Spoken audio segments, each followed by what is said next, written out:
Безмалку половината возрастни имаат висок крвен притисок. Голем процент од нив и не знаат дека се соочуваат со овој проблем, што за нив може да биде фатално, бидејќи во себе носат темпирана здравствена бомба.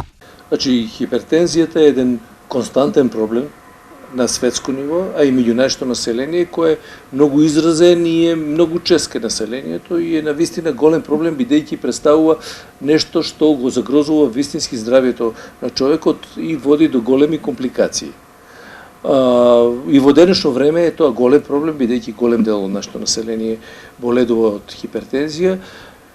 Низ времето немавме соодветен пристап кон таа хипертензија, можеби и ние како медицина, меѓутоа и нашите пациенти, со текот на времето се учивме да пристапуваме на неа темелно, систематски и мислам дека денешните методи на пристап кон неа се вистински и имаме голем дел на пациенти кои пристапуваат на хипертензијата онака како што се трендовите во светот за лекување, за следење и слично. Последиците од него се непредвидливи и освен секојдневни здравствени тегоби, тие се во потенцијална можност да се сретнат со мозочен или пак срцев удар. Хипертензијата е еден од ризик факторите кои предизвикуваат зголемена зачестеност на низа болести. Ќе тргнеме од тоа дека еден од главните фактори за мозочните удари од васкуларна природа се зголемениот крвен притисок, хипертензијата. Меѓутоа и хроничното оптоварување на мозокот и на крвните садови без да создаде удар дава хронично страдање на мозокот и оштетување на мозокот заради оштетена циркулација. Одиме надолу, крвните садови, сите од вратните до сите крвни садови, заради постојаниот зголемен притисок во нивното притечење и растегање на крвните садови, реагираат со полесно оштетување. Ако на тоа се додаде холестерол, пушење и други ризик фактори, оштетувањето е и побрзо и поголемо.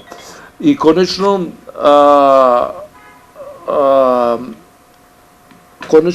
срцето како орган исто така е подложено и на хронично оштетување од хипертензијата, која го наоѓаме многу често кога прв пат ја откриваме, го откриваме високиот крвен притисок, а е у ризик факторите за оштетување на малите крвни садови, коронарните крвни садови, за нивно запушување, заедно со оние ризик фактори што ги претходно набројавме: холестерол, гојазност, пушење и други лоши навики, седички начини на живот, немање активност, стрес.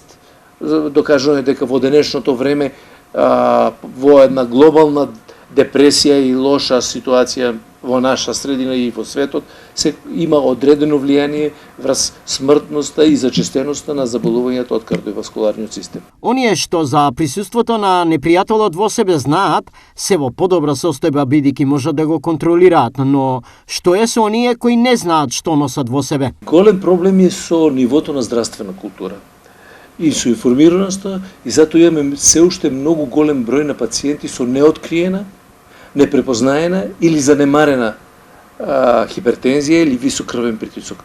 Зошто се случува тоа? Па тоа е подценет проблем. Често најголем проблем е што нашите пациенти сметаат дека ако немаат симптоми, не мора да ја проверуваат и не е значен проблемот.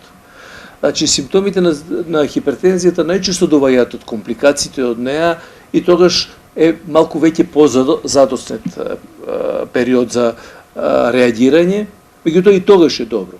Меѓутоа нашите пациенти воглавном сметаат ако немаат симптоми, не треба да ја проверуваат или ако провериле, тоа го толкуваат: па сега бев воздемирен, па бев на доктор, кога одам се воздемируван и слични објаснувања кои не се соодветни, бидејќи ние потоа во праксата гледаме дека тие долго време не реагирале како што треба, ние не сме ги лекувале и често има последици за нив. Затоа мора да препорачаме преку ваквите емисии како вашата, пациентите да придат да ја знаат својата тензија колку е. На база не само на своето мерење, кое често многу пати е погрешно и е покриено со субјективитет на пациентот, пристрасност, туку преку мерење барем еднаш во амбуланта и секогаш кога ќе се констатират некои вредности што не се соодветни, да се знае. Значи секој човек треба да си ја знае колку му е тензијата, колку му е крвниот притисок.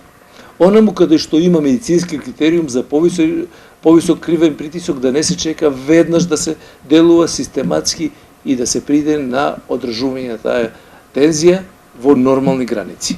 Заедно со останатите кардиоваскуларни проблеми, високиот крвен притисок става печат на 2/3 од сите смртни исходи.